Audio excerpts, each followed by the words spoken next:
এই মাগুর মাছ দিয়ে দারুণ একটা রেসিপি হবে, লাউ পাতায় ভাপা। এই মাগুর দিয়ে লাউ পাতা দিয়ে ভাপা হেবি সুন্দর লাগবে। নমস্কার, নবরত্ন কিচেনে আপনাদের সকলকে জানাই স্বাগত।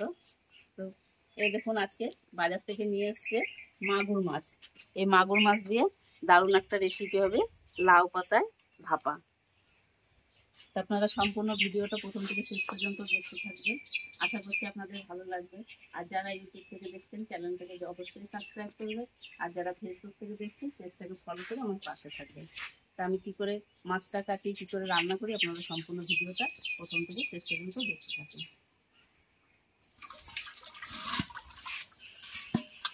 এটা হবে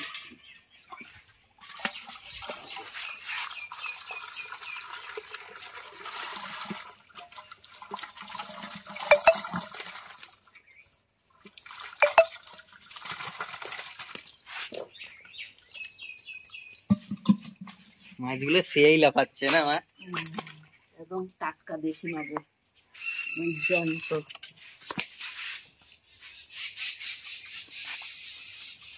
দেখো কাটা লাগে না।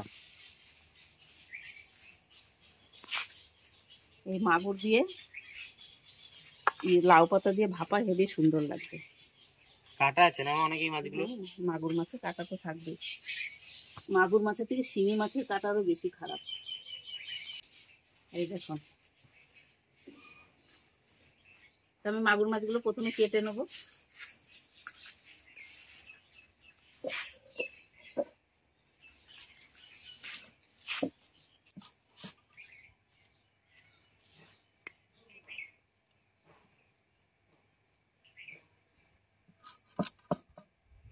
এরকম এরকম ছোট ছোট পিস করে নেব, তাহলে ভাপাতে ভালো হবে।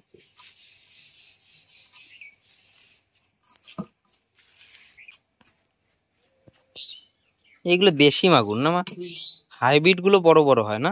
হাইব্রিড গুলো খেতেও ভালো লাগে না। দেশি মাগুরের যে একটা স্বাদ, হাইব্রিড মাগুরের স্বাদ লাগে না। তুমি গাছগুলো রান্নাঘরে লাগাবা নাকি মা? আজকে রান্না করাবো, ওইখানে লাগাবো দুয়ারের পাশে। এরকম মাগুর মাছে এরকম দুটো ফুল থাকে, এই ফুল দুটো খেতে না, এই ফুল দুটো খেলে বলে পেটে ব্যথা করে।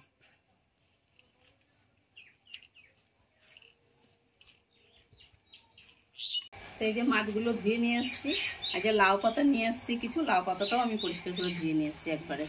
তো এইবারে আমি মাছ ভাপা করবো।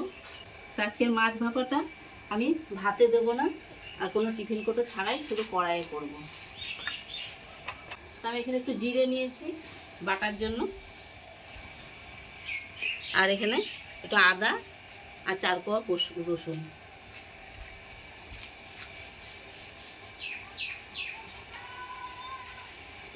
আর দেবো শুকনো লঙ্কা।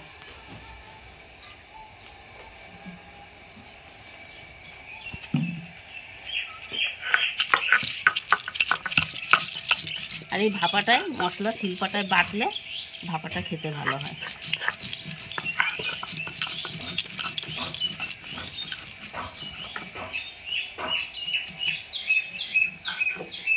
তোমার এই যে মশলাটা বাটা হয়ে গেছে, আমি এবার মাছে নিয়ে নেব।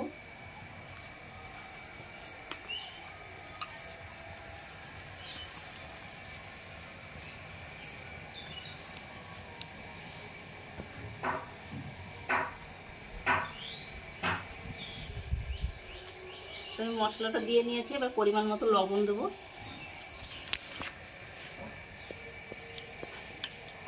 আর দেবো হলুদ গুঁড়ো, আর দিয়ে দেবো এবারে সর্ষের তেল।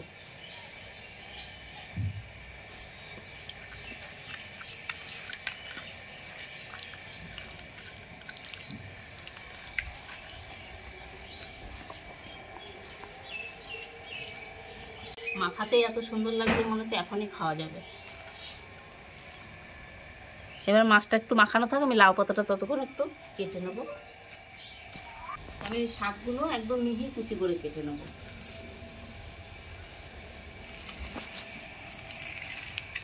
আমি একবারে মাছের মধ্যে দিয়ে দিচ্ছি। আপনারা মাছ দিয়ে লাউ পাতা দিয়ে একবার এরকম করে খেয়ে দেখবেন।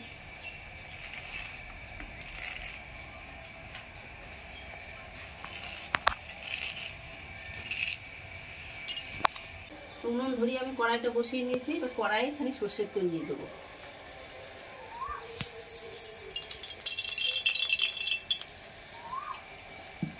এবারে লাউ পাতা দিয়ে মাছটা আরেকবার ভালো করে মেখে নেবো আমি।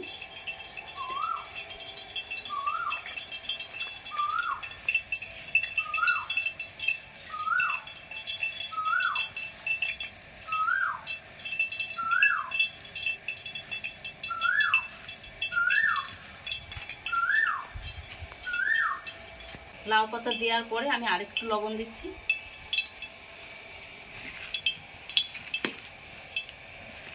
এবার আমি মাছটা কড়াইয়ে দিয়ে দেবো।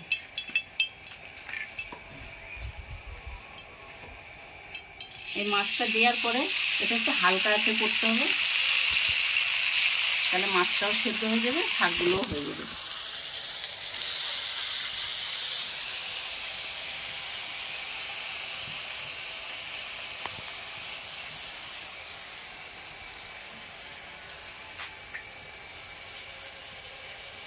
আমি এই জায়গাটা ধুয়ে সামান্য একটু জল দেবো,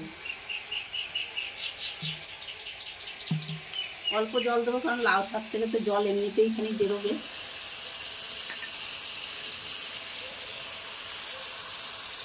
মাছগুলো দেওয়া হয়ে গেছে, আমি উপর থেকে 4টে চেরা কাঁচা লঙ্কা দিয়ে দেবো।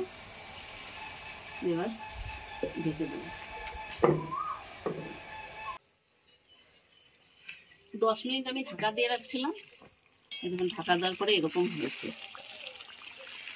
এটা আর একটু হোক, ঝোলটা একটু শুকিয়ে আসলে হয়ে যাবে, মাছটাও সেদ্ধ হয়ে যাবে। আর এই লাউ পাতা থেকে দেখেন কতটা জল বেরিয়েছে। এটা 15 থেকে 20 মিনিট আমার রান্না করা হয়ে গেছে আমার মাছ ভাপাটা। তো দেখুন আমি কড়াইয়েই লাউ পাতা দিয়ে খুব সহজেই মাছ ভাপা করে নিলাম। এরকম করে আপনারা অন্তত একবার করে খেয়ে দেখবেন, তারপর কমেন্টে জানাবেন কেমন লাগলো। আমি এই যে নামিয়ে নিচ্ছি। এবার